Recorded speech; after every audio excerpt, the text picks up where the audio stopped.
नमस्कार, आप देख रहे हैं एसबीटी न्यूज़। पेश है 30 जुलाई शनिवार शाम 7:15 बजे राजस्थान की बड़ी खबरें। हर साल की तरह इस बार भी राजस्थान परिवहन निगम ने महिलाओं और बालिकाओं के लिए राखी पर मुफ्त यात्रा करवाने की घोषणा की है। राजस्थान रोडवेज के अधिकारियों ने बताया कि फ्री ट्रैवल का लाभ केवल रोडवेज की सामान्य और एक्सप्रेस बसों में ही मिलेगा। एसी और वॉल्वो बसों में यात्रा के लिए चार्ज देना पड़ेगा। इसके साथ ही फ्री ट्रैवल का लाभ केवल राजस्थान की टेरिटरी में ही मिलेगा। मुफ्त यात्रा का लाभ 10 अगस्त रात 12 बजे से मिलना शुरू होगा, जो 11 अगस्त की रात 11:59 तक मिलेगा। भारतीय डाक विभाग ने मानसून को देखते हुए भाई बहन के पवित्र रिश्ते के त्यौहार राखी पर अनूठी पहल की है। विभाग इस बार राखी को भीगने से बचाने के लिए वाटरप्रूफ लिफाफे लाया है। अब बारिश भी आ जाए तो बहनों की राखी पानी से खराब नहीं होगी। विभाग अब विदेशों में भी समय पर भाइयों को राखी पहुंचाएगा। बहनों को इसकी कीमत मात्र 10 रुपये चुकानी होगी। किसी भी डाकघर पर ये वाटरप्रूफ लिफाफा मिल सकेगा। राजस्थान में भाजपा ने मिशन 2023 के लिए संगठन को मजबूत करने पर फोकस कर रखा है। इसके लिए जिला मंडल की कार्य समिति की बैठकों के साथ अन्य संगठनात्मक गतिविधियां इस समय चल रही है। अब प्रदेश के 21 बड़े नेता जिलों में जाकर संगठनात्मक फीडबैक लेंगे। इस फीडबैक के आधार पर 5 अगस्त तक रिपोर्ट बनाकर पार्टी को सौंपी जाएगी। संगठन महामंत्री चंद्रशेखर को वसुंधरा के गृह क्षेत्र झालावाड़ और कोटा देहात की जिम्मेदारी दी गई है। वहीं राष्ट्रीय महामंत्री अरुण सिंह और प्रदेश सह प्रभारी भारती बेन भी जिलों में प्रवास कर फीडबैक लेंगी। आरक्षण की मांग को लेकर 28 जुलाई को धौलपुर शहर के एक रिजॉर्ट में हुई कुशवाहा समाज की महापंचायत में राजीविका समूह की महिलाओं को लेकर रेल रोको आंदोलन में सबसे आगे रहने का बयान देने वाली महिला अध्यक्ष पार्वती कुशवाहा ने अपने बयान के बाद सार्वजनिक रूप से माफी मांगी है। उन्होंने महापंचायत के दौरान मंच से आरक्षण को लेकर महिलाओं को आगे रख रेल रोको की घोषणा की थी। समूह के अध्यक्ष का बयान सामने आने के बाद मामले में गंभीरता दिखाते हुए जिला कलेक्टर ने अध्यक्ष पार्वती कुशवाहा से स्पष्टीकरण मांग लिया, जिसके जवाब में महिला समूह की अध्यक्ष पार्वती ने सार्वजनिक तौर पर माफी मांग ली है।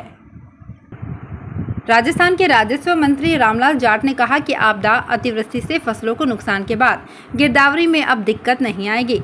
राजस्थान जल्द ही मोबाइल ऐप के किसान घर बैठे गिरदावरी कर सकेगा। महाराष्ट्र मॉडल राजस्थान में भी अपनाया जाएगा। अजमेर में पत्रकारों से बातचीत में राजस्व मंत्री जाट ने कहा कि महाराष्ट्र में किसान खुद गिरदावरी करता है। हमारी टीम महाराष्ट्र जाकर आई है। जिस कंपनी ने वहां काम किया है उससे बात हो गई है। अजमेर ही नहीं, राजस्थान के किसानों को मोबाइल ऐप से अकाल, आपदा, अतिवृष्टि आदि के समय गिरदावर, पटवारी आदि का इंतजार नहीं करना पड़ेगा। राजस्थान के लगभग हर जिले में बरसात से मौसम खुशगवार हो गया है। पाली जिले में भी आया काल सुकाल में बदलने के लिए करवट ले रहा है, लेकिन इस बीच मौसमी बीमारियों के साथ फंगस इन्फेक्शन लोगों को दर्द देने लगा है। बरसात में भीगने और गीले कपड़ों के कारण फंगस इन्फेक्शन के मरीजों की संख्या लगातार बढ़ने लगी है। बांगड़ चिकित्सालय में ही रोजाना ऐसे 170 से अधिक मरीज पहुंच रहे हैं। चर्म रोग विशेषज्ञों के अनुसार फंगस इन्फेक्शन गीले कपड़ों के कारण अधिक हो रहा है। मानसून इस समय जोधपुर पर खासा मेहरबान है। सोमवार से लेकर गुरुवार तक 10 इंच से ज़्यादा बारिश हो चुकी है। कई कॉलोनियों में तो बाढ़ के हालात हो गए हैं। अब भी स्थिति यह है कि लोग घरों में कैद हैं। इसी बारिश का नतीजा रहा कि धोरों के रेत के जो कण बूंदों को टपकते ही सूख जाते थे, आज उनका गला भी तर है। धोरों में कई जगह पानी भरा है। ओसिया में मानसून सीजन में हर साल करीब 6 से 7 लाख पर्यटक पहुंचते हैं। वे धोरों में जीप, बाइक और कैमल सफारी के अलावा मारवाड़ के फेस्टिवल और 31st जैसे कार्यक्रम का आनंद उठाते हैं।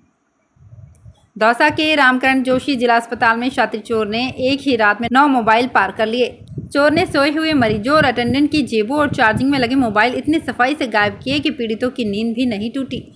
सुबह लोगों को मोबाइल गायब होने का पता चला। शातिर चोर की ये करतूत सीसीटीवी कैमरे में कैद हो गई। चोर ने गुरुवार रात 1 से 2 बजे के बीच इस वारदात को अंजाम दिया। हुलिये के आधार पर पुलिस जांच कर रही है। हालांकि वारदात के 30 घंटे बाद भी पुलिस के हाथ खाली हैं। जयपुर विकास प्राधिकरण के एनफोर्समेंट विंग ने शनिवार को दिल्ली बाईपास पर कार्यवाही करते हुए इकोलॉजिकल जमीन पर बन रहे होटल की बिल्डिंग को सील किया है। जिस जमीन पर यह होटल बन रहा है वो निजी खातेदारी की है। वहीं इस जमीन से लगती एक अन्य जमीन पर भी रिजॉर्ट मालिक की ओर से एक 3 मंजिला बिल्डिंग बनाई जा रही थी, जिसे भी सील करवाया गया है। ग्लोबल बाजार में डिमांड बढ़ने के साथ ही सोने और चांदी की कीमत में इजाफा शुरू हो गया है। पिछले 3 दिनों में स्टैंडर्ड सोने की कीमत में 850 रुपये की बढ़ोतरी हुई है। वहीं चांदी प्रति किलो की कीमत 3700 रुपये बढ़कर 59,700 पर पहुंच गई है। सराफा व्यापारियों के अनुसार आने वाले दिनों में त्योहारी सीजन की वजह से सोने चांदी की कीमत में और ज़्यादा इजाफा हो सकता है। सराफा कमेटी की ओर से जारी भाव के अनुसार जयपुर में 10 ग्राम 24 कैरेट सोने की कीमत बढ़कर 53,000 रुपये पर आ गई है, जबकि 22 कैरेट प्रति 10 ग्राम सोने की कीमत 51,600 रुपये पर पहुंच गई है। वहीं चांदी रिफाइन की कीमत बढ़कर 59,700 रुपये प्रति किलो पर पहुंच गई है। बांसवाड़ा में कॉलेज चुनाव में कैंडिडेट उतारने के साथ आप पार्टी यहां बांसवाड़ा, डूंगरपुर सहित दक्षिण राजस्थान में अपनी जगह तलाशने में जुट गई है।